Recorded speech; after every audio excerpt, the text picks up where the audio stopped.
New York, October 1970. A Friday night in autumn when the city does what it always does in October, pulls its collar up and keeps moving, indifferent to the cold and to everything else that isn't the next thing directly in front of it.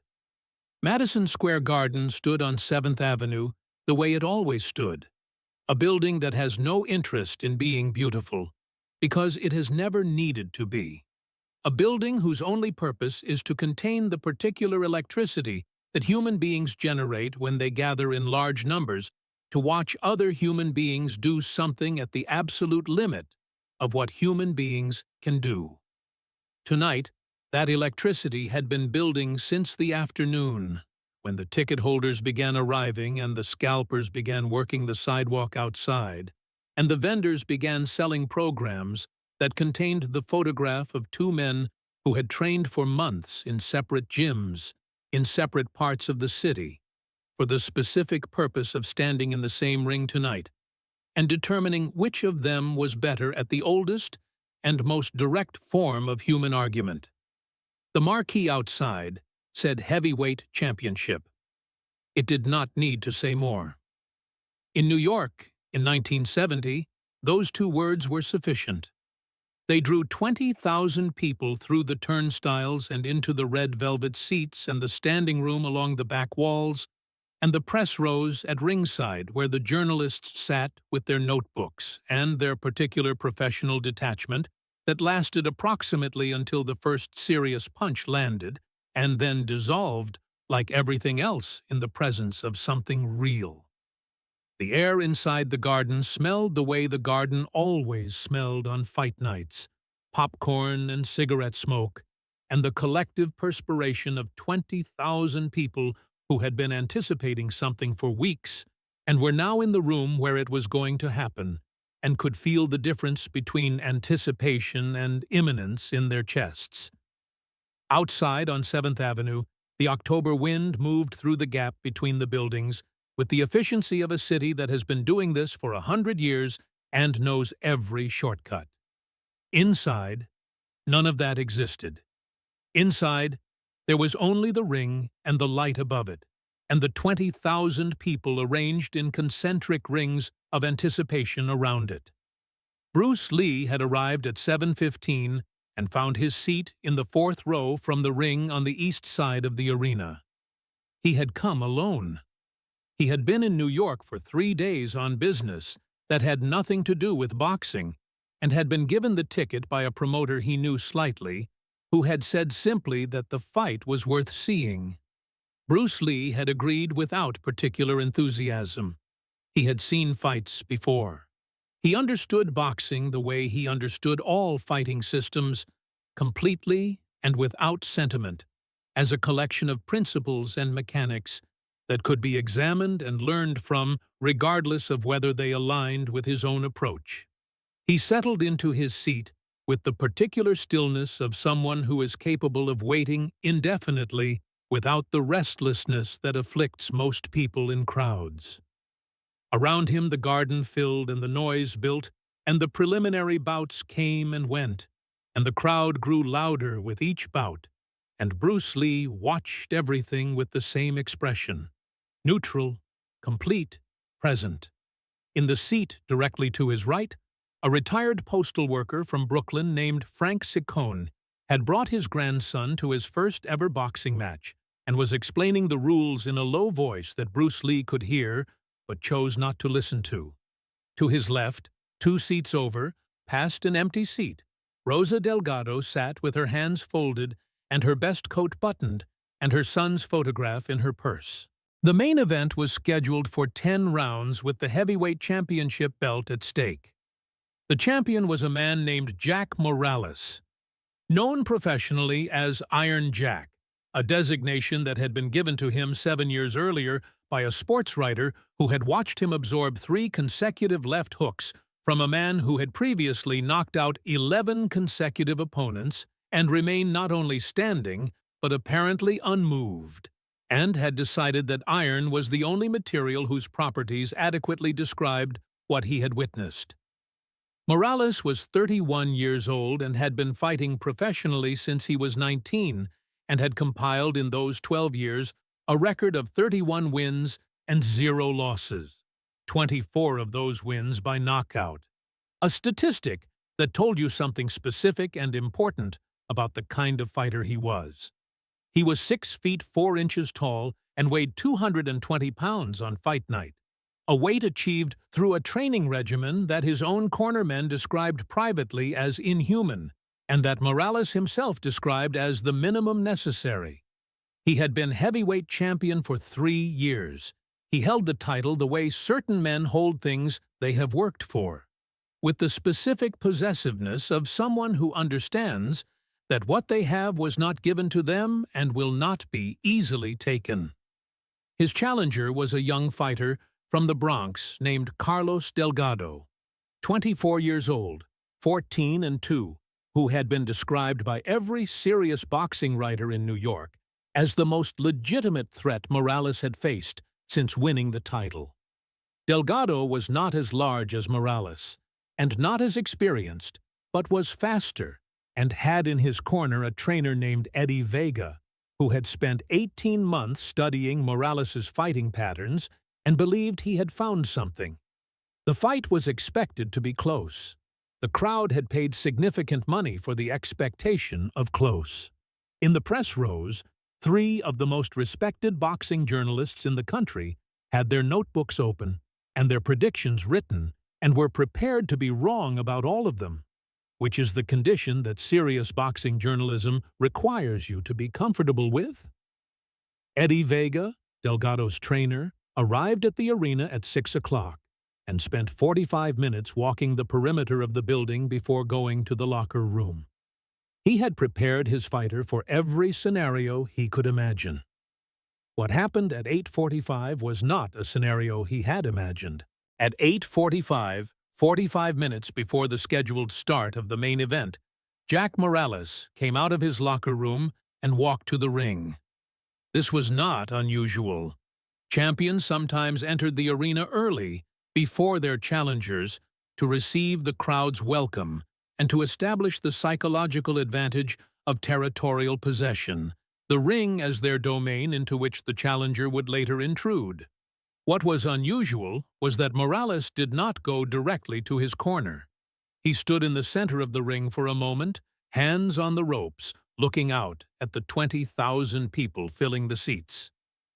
He was wearing his robe, white with gold lettering, Iron Jack in capitals across the back, and his championship belt was around his waist over the robe, worn not as a sporting accessory but as a statement, the way a king might wear a crown into a room where someone has recently claimed the throne is empty. He looked at the crowd for a long moment. Then he looked at the front rows. He was looking for something specific.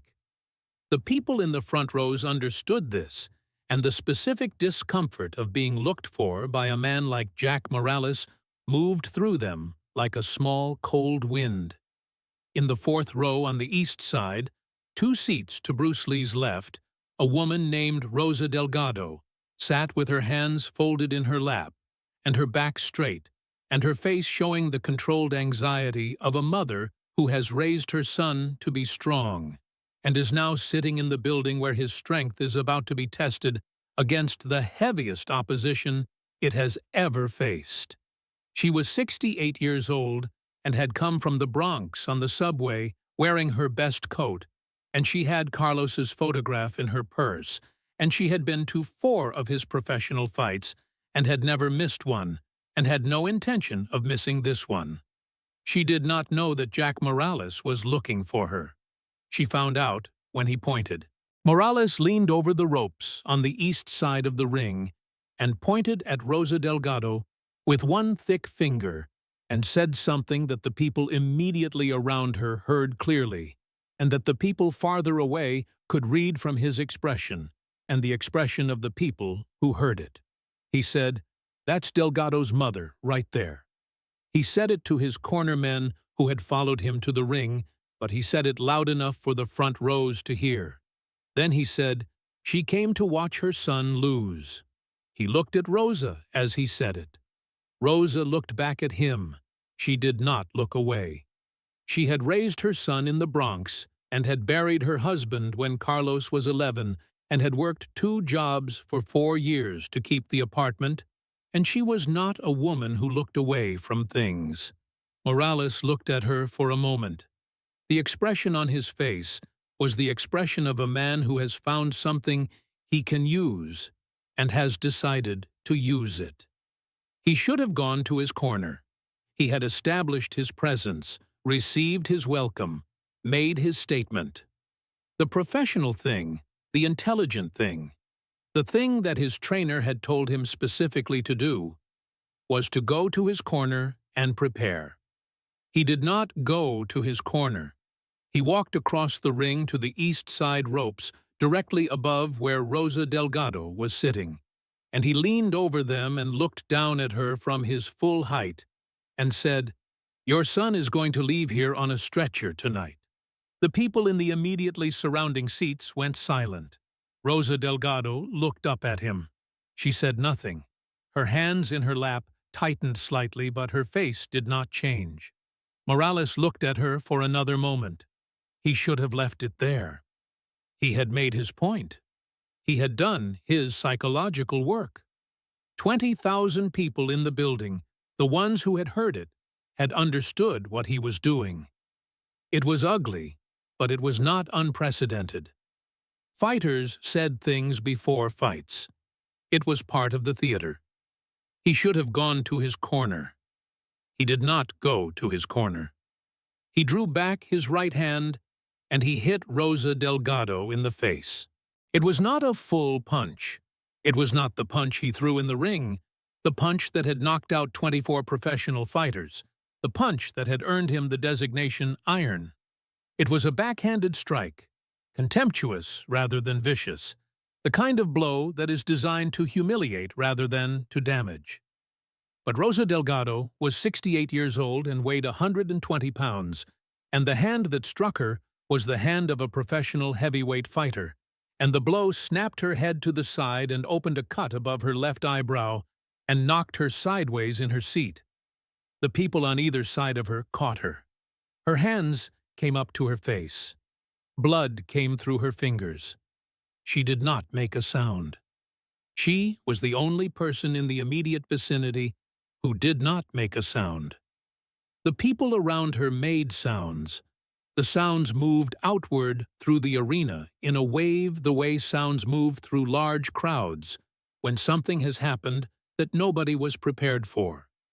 In the press rows, the journalists were already moving. The ring officials were already moving.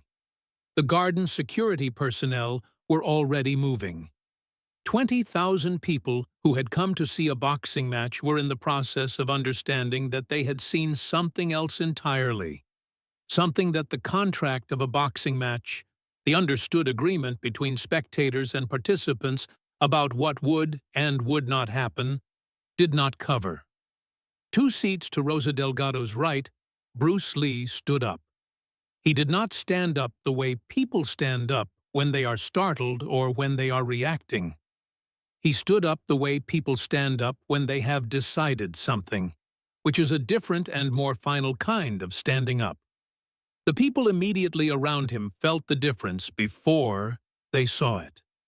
Frank Ciccone, the retired postal worker from Brooklyn sitting directly to Bruce Lee's right, would say later that in all his 63 years he had never felt anything quite like the quality of the air in the 2 seconds between when Bruce Lee stood up and when he started moving. He said it was the feeling you get in the instant before lightning strikes, when the hair on your arms rises and the air changes and you understand before the sound arrives that something irreversible has already happened. He had been watching Jack Morales since the champion entered the ring. He had watched the pointing.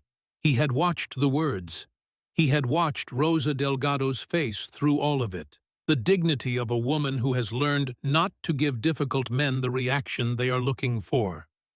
He had watched the moment before the blow, and recognized it the way anyone who has spent a lifetime studying human violence recognizes the specific quality of attention that precedes it, the narrowing, the decision, the commitment. He had not moved before the blow because he had not been certain, and he was not a man who moved on uncertainty when stillness was still possible. After the blow, there was no uncertainty. He stood up. He stood up the way structures stand up, without drama, without announcement, with the simple finality of something that has decided to occupy space and is now occupying it. The men around him, the men who had been watching the same thing he had been watching, registered his standing before. They registered anything else because there was something in the way he stood that made him the most important thing in the immediate vicinity, regardless of what else was happening. Two men grabbed his arms. A third grabbed his jacket. A fourth stepped directly in front of him, with both hands on his chest. He looked at none of them. He was looking at Jack Morales, who was still leaning over the ropes, who had not yet fully processed the consequences of what he had done, whose corner men were now pulling at him from behind. Bruce Lee looked at Morales with an expression that the men holding him would describe afterward in different ways. One said it was the coldest thing he had ever seen on a human face. Another said it was the opposite of cold, that it was the specific heat of something that has been compressed beyond the point of visible combustion. A third said simply that he had looked into that face and immediately and completely understood that the four of them were not going to be sufficient.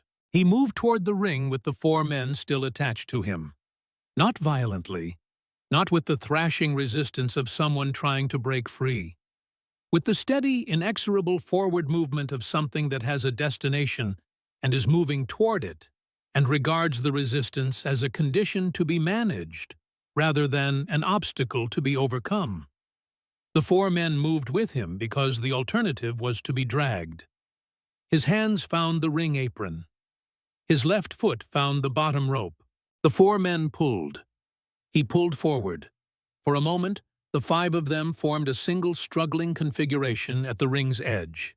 And then something shifted in the configuration, some adjustment of weight and leverage and intention that Bruce Lee made without apparent effort, and he was through the ropes and standing in the ring. He stood in the ring in his black t-shirt and black pants and his street shoes, and he looked at Jack Morales from a distance of approximately 15 feet, and the arena, which had been producing the chaotic noise of 20,000 people confronting something unprecedented, went quiet in the specific way that arenas go quiet, when everyone in them simultaneously understands that the situation has moved into territory that none of them have a framework for. Jack Morales looked at the man who had just climbed into his ring. His corner men were still pulling at him from behind. The ring officials were frozen. The press row journalists had their pens up but were not writing. Morales looked at Bruce Lee with an expression that moved through several stations in the space of 3 seconds. Confusion. Assessment. The beginning of dismissal. Then, something else. Something that was not quite recognition, but was in the same family as recognition. The sensation of encountering something that your instincts are registering as significant before your conscious mind has caught up with your instincts. His trainer, watching from the corner, would say afterward that he had seen that expression on Morales's face only one other time in 11 years. He had seen it briefly, for approximately 2 seconds, in the 6th round of the Harrington fight 3 years ago, the one fight in which Morales had genuinely been hurt. He had seen it, and then Morales had recovered and gone on to win, and he had not seen it again until tonight, when it arrived not in the 6th round of a championship fight, but in the 45 minutes before the opening bell, placed there by a man in street clothes who had climbed through the ropes uninvited. Bruce Lee said, "Get out of the ring." His voice was quiet. The arena was quiet enough that the front 20 rows heard it clearly. He was not talking to the officials. He was not talking to Morales's corner men. He was talking to Jack Morales. Morales stared at him. Then he said, "Who are you?" Bruce Lee did not answer the question. He said, "Get out of the ring and apologize to that woman." Morales looked at his corner men. He looked at the ring officials. He looked at the 20,000 people watching from their seats. He looked back at Bruce Lee. He made a decision. It was the wrong decision, but it was the decision that the preceding 31 years of his life had prepared him to make. The decision of a man who has never in his professional life encountered a situation that his physical superiority could not resolve. He took a step forward. He said, "You need to leave my ring, little man, before something bad happens to you." Bruce Lee watched him take the step. He watched the shift in weight that the step produced. He watched the positioning of the hands, the angle of the shoulders, the specific configuration of a man who has decided to end a problem physically and is organizing his body for that purpose. Bruce Lee had been watching men organize their bodies for violence his entire life. He had seen this particular organization 10,000 times. He knew exactly what was coming, and exactly when it was coming, and exactly what he was going to do before it arrived. He gave Morales one more opportunity. He said quietly, "For the last time, walk away." Morales did not walk away. What happened next occupied approximately 8 seconds of real time and would be described and argued about and analyzed for years afterward by everyone who witnessed it. Morales threw a right hand. It was not his best punch, it was a jab, the establishing punch, the punch you throw to create distance and information before committing to the serious work. It traveled toward Bruce Lee's face, and Bruce Lee was no longer where his face had been. He had moved with the specific economy of someone for whom movement is not a response to an attack, but a continuous condition, a state of being that attack simply fails to intersect with. The jab found nothing. The absence of contact produced a microsecond of imbalance in Morales, a fractional overextension, and in that fraction, Bruce Lee hit him. The punch traveled 6 inches. It arrived at the solar plexus with a sound that the front rows heard as a compression, a focused implosion of force into a small area, a sound that was wrong in the specific way that sounds are wrong when they indicate that something has happened to a human body that the human body was not designed to accommodate. Morales stopped. He stopped the way machines stop when something fundamental has been interrupted. For 1 second he was still standing, and then he was not standing. He went down in the center of his ring, in front of 20,000 people, on the night of his championship defense, without having been hit by a professional fighter, without having been hit by anyone who had ever fought professionally, without having been hit by anyone who weighed more than 145 pounds. He went down, and he stayed down, and the arena was silent, with the silence of 20,000 people who have just witnessed something that they will spend the rest of their lives trying to find adequate words for. Bruce Lee stood over Jack Morales for a moment. Then he turned. He walked to the ropes on the east side of the ring. He looked down at Rosa Delgado, who was sitting upright now, with a cloth pressed to the cut above her eyebrow, her back straight, her hands steady. The blood had stopped. Her eyes were clear. She looked up at Bruce Lee in the ring above her, and he looked at her, and neither of them said anything for a moment. Then Bruce Lee nodded once. Rosa Delgado nodded back. It was a small exchange, private in its quality despite being witnessed by 20,000 people. The exchange of two people who have understood something together that does not require words. Bruce Lee stepped through the ropes. He stepped down from the ring apron. He walked back to his seat. He sat down. He straightened his jacket. Around him, the arena was beginning to find its voice again, the noise building back up from silence, through murmur, through sound, toward the particular roar of 20,000 people who have been present for something and are now in the process of telling each other what they have just seen. Bruce Lee sat in his seat and watched the ring officials attend to Jack Morales and did not say anything to the people around him who were trying to say things to him. In the press rows, 3 boxing journalists sat with their notebooks open and their pencils raised, and none of them wrote anything for a long time. One of them, a man named Gerald Harris, who had been covering boxing for the New York Post for 14 years, later said that he had sat in that press row for approximately 4 minutes after Bruce Lee returned to his seat before he wrote a single word. He said the problem was not that he didn't know what he had seen.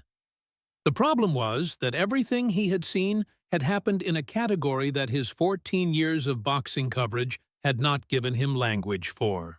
He eventually wrote 6 words at the top of his notes page. He kept those 6 words for the rest of his career.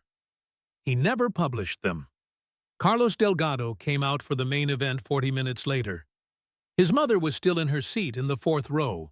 The cut above her eyebrow had been attended to by a garden medic who had worked events at Madison Square Garden for 9 years, and who said afterward that in 9 years he had treated cuts and breaks and concussions and 1 cardiac event, but that the 68-year-old woman in the 4th row on the east side was the calmest person he had ever treated at a garden event, that she had sat perfectly still while he worked and had thanked him when he finished, and had turned back to watch the ring as if nothing had interrupted her evening.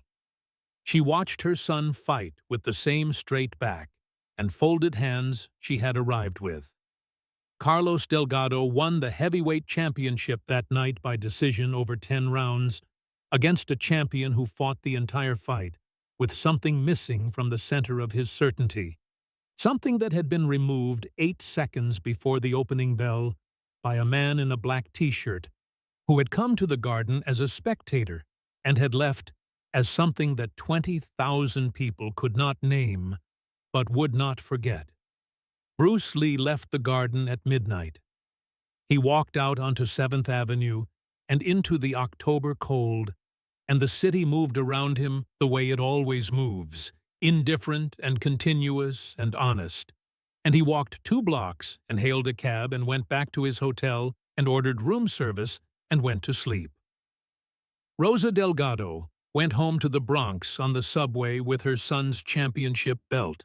She had it in her lap the whole ride. She held it the way you hold something you waited a long time for. On the platform at her stop, before she went up the stairs, she stood for a moment and thought about the man in the black t-shirt who had stood up. She did not know his name.